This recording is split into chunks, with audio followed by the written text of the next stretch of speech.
Vous avez surfé sur la vague et avez fait vos propres semis. Ou vous n'êtes pas trop du genre semis et vous préférez acheter des plants en pépinière, au Rona ou dans un marché public.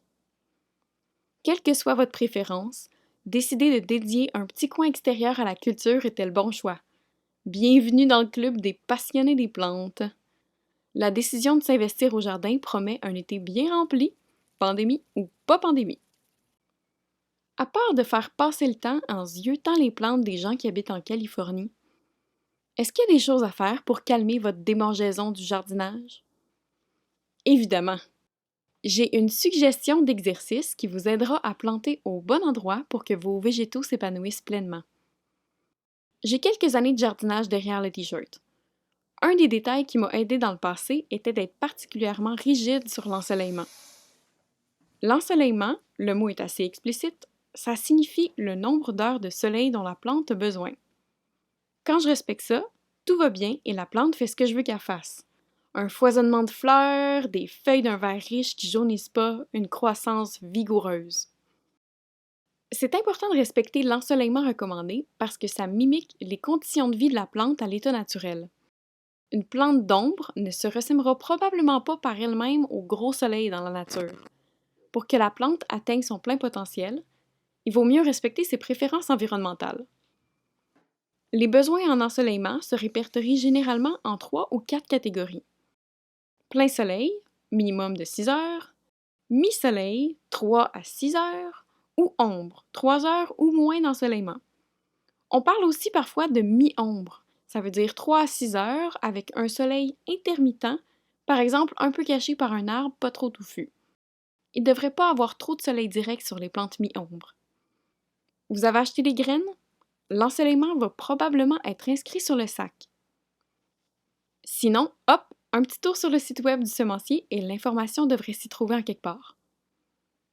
Vous préférez la voie des végétaux prêts à planter? L'ensoleillement est généralement inscrit sur l'étiquette, sur le pot ou sur la fiche descriptive. Fait que c'est pas mal cool, vous connaissez maintenant les besoins de chacune de vos plantes. C'est toutefois que la moitié du travail. Il reste le plus important. Vérifiez les emplacements autour de votre demeure où vous planifiez mettre vos plantes afin de savoir s'ils sont plein soleil, mi-soleil, mi-ombre ou ombragés. On a souvent tendance à se dire « Mais non, j'habite ici depuis des années. Je le sais, où est-ce qu'il y a du soleil, là? Pas besoin de faire un plan. » On serait toutefois surpris des résultats obtenus en comparant nos impressions et ce qui se passe vraiment autour de chez vous. Entre en scène le plan de soleil. Il s'agit d'un ensemble de dessins où le niveau de soleil sera indiqué à chaque heure. C'est l'outil qui vous guidera lors de la plantation. Comment faire un plan de soleil?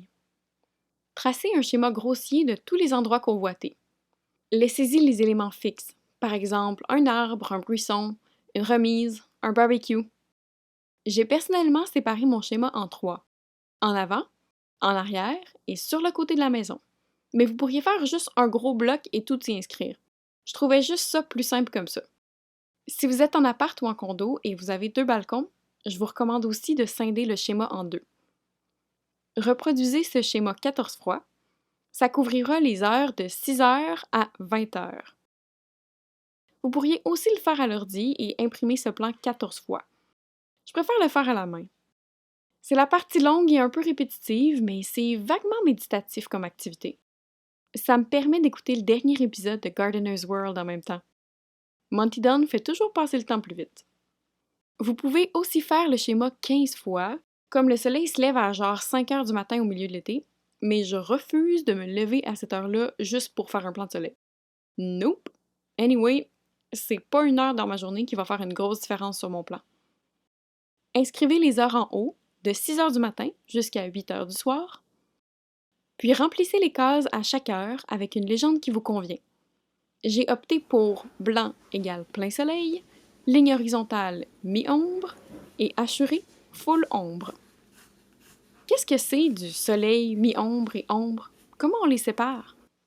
Par exemple, ici c'est de l'ombre, le soleil est 100% caché par un bâtiment.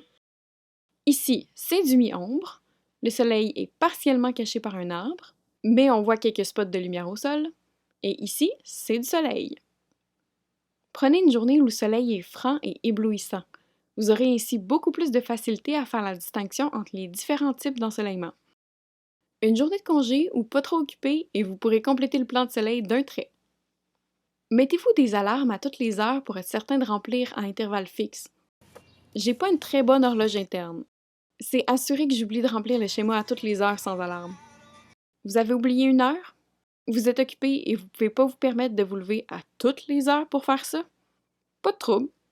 Remplissez le plan sur le courant d'une semaine en comblant les heures quand vous y pensez. Vous obtiendrez une cartographie complète de votre espace de jardin, dictant où mettre quelle plante pour qu'elle soit parfaitement heureuse.